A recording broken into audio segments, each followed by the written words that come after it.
I Is it possible to see your chicken house? we're going there. Okay. Paul, how many times do you plant greens? Keep them I fresh? plant my greens. This is a good question. And what's so cool about the wood chip seed in the garden, you can't do this. You see, I'm going to rip this out of here in a couple weeks, and I'm going to plant exactly in the same place after I take my rake and grate it out, make a little groove, the arugula in the same space forever, because I never rotate crops. Because why should I? And so here's my rule of thumb. You see, as soon as my vegetables are big enough to eat, I plant the next row. So I always have continuous, unending, fresh, lush, awesome stuff. Who wants tough, old, bitter stuff in the garden? So as soon as it's big enough to eat, I plant the next one. See, next week I'll have all these weeds out, and I'll start planting lettuce and spinach and just continue on down. And this is why, so I'm always planting all the way till September 1st. That's the last planting. September 1st, I'll plant cilantro, which will grow all winter in the garden, and lettuce and spinach, and that'll finish out about January. But it's with a rake being the only tool, it's not hard. It's very easy. My ground's always accessible, always willing to take up. And it's just so fun. Well, when you till, it's a drag. Ground's hard and compact, and you don't want to plant again. It's a nightmare. This is so accessible, so easy.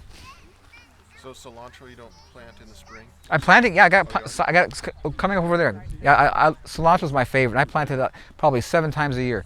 How many plantings of arugula do you get in? About 5 or 6, 7. 5 or 6, okay, that many? Yeah, because it doesn't last that long. It both, Right. you know, but it's so easy. Again, it's easy to plant in this. It's not like hard, and so when you have convenience, it just makes it fun. And so it's just so fun to go out there and just plant stuff because you can. Okay, so what about like spinach and your lettuces? Are those 2 or 3 times a year? Or Oh, 7. 7, wow. Depending okay. on the year and the heat. Right. You know, if they grow fast. And I'll tell you something cool about something God showed me so awesome. See my lettuce here? I'll thin it out and I'll go plant in my orchard. Now when I thin my lettuce, it immediately wilts and looks like it's going to die. Here's what's powerful. Because of the move I made, it set it back big time. And so in one planting, I'm getting the harvest of 2. Because of the moving it, I set it back, and so it doesn't all come on at the same time. It's just, I'm telling you, it's so fun when you connect with the Father. She shows you these amazing things. I used to throw them away. Now I'm just planting them and then just extending the effect of one planting. Paul, Wow. how do you do that? How do you use a trowel?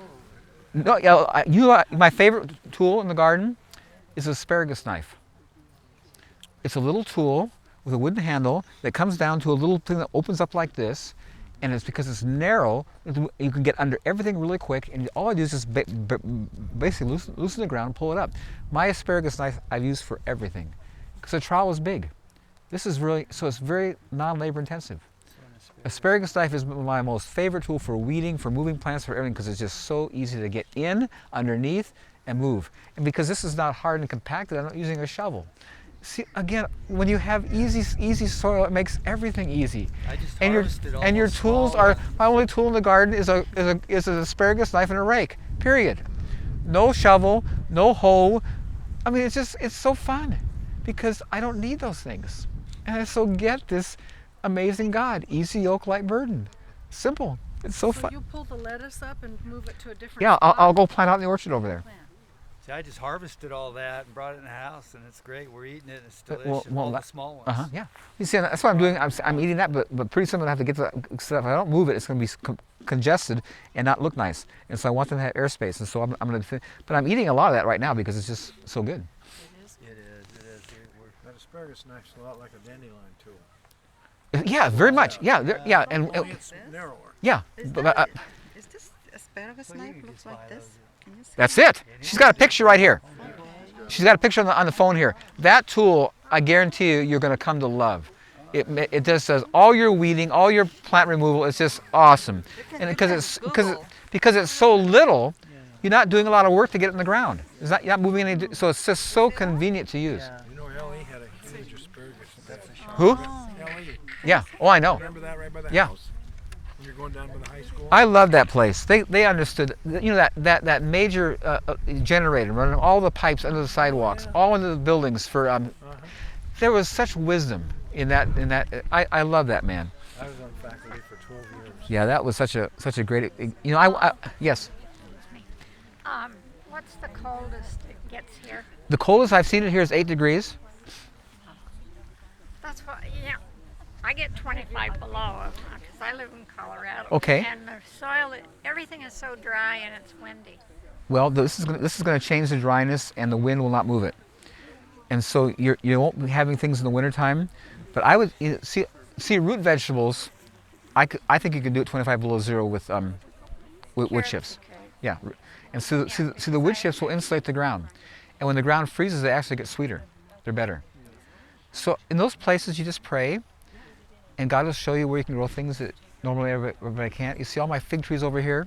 They're up against my fir trees, and the reason is that because in the wintertime, see they're south facing, they're in full sun, but in the winter, those firs act as a blanket and keep it warmer.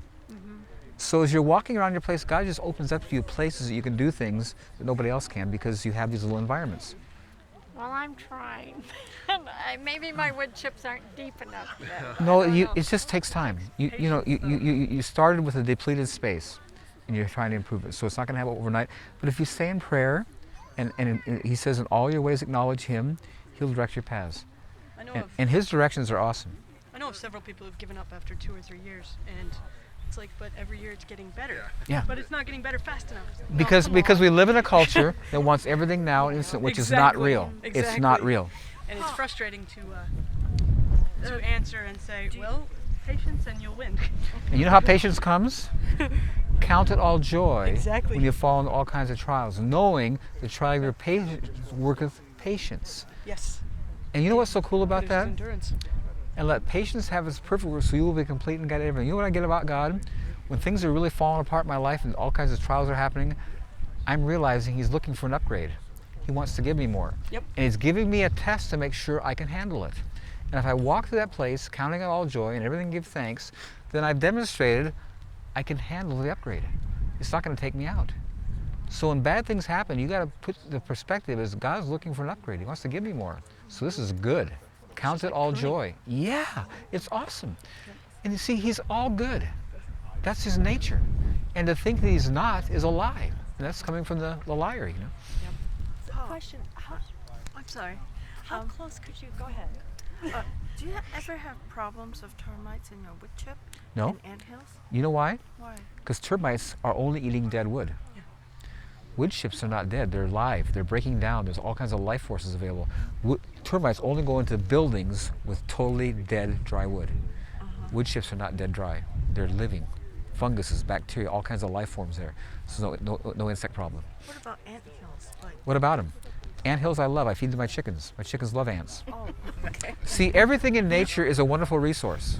I used to go out with my wheelbarrow and find ant hills and load them up and take them to my chickens because they love them. And they're eating all the larvae and the eggs. They're totally having fun. It's like steak dinner for them. They love it. And if you have a problem with insects, make a chicken tractor, pull the chickens in there, and they'll clean out every insect you have. There'll be nothing left after chickens are on the place because they're awesome insect repellents, and they love the food.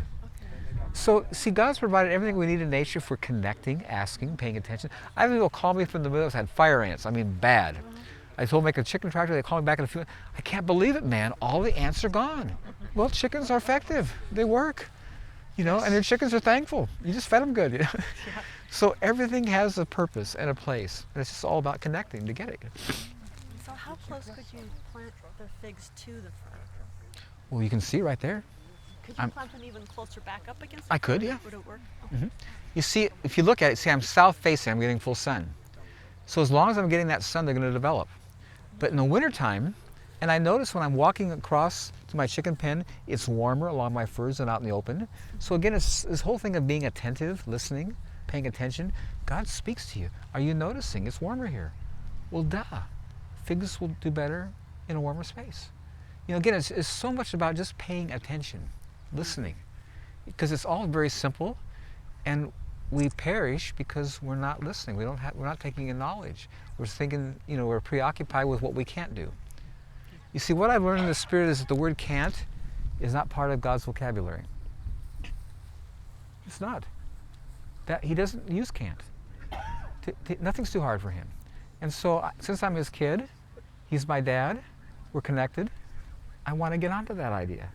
I just like the idea of not using can't. So now I'm just making a point to do all the things they say you can't, because it's fun. So on the wood chips, is it better if you get fresh wood chips versus? Whatever you get's good. And here's the word, the scripture. From dust we came, from dust. Everything God made turns back to dirt. Whether it's fresh or old, it's all going back to dirt. So at any point you get it, it's good. It's all good. Now the advantage of old, they're just further along in the dirt process, getting back to dirt. Just further along. But in the beginning, when they're fresh, they're on their way. So it's just a matter of time. But it's all going the same direction because that's the design. What are you doing about the dandelions? They're here. I just mow them. Just mow them was all? Yeah. Thank you, Paul. We have to head out. Bye. Pleasure Bye. meeting you. Thank you. God bless. You're so welcome. Speaking of can't, I recently bought some apple trees, and the guy I bought them from said, don't plant these if they're near cedar trees.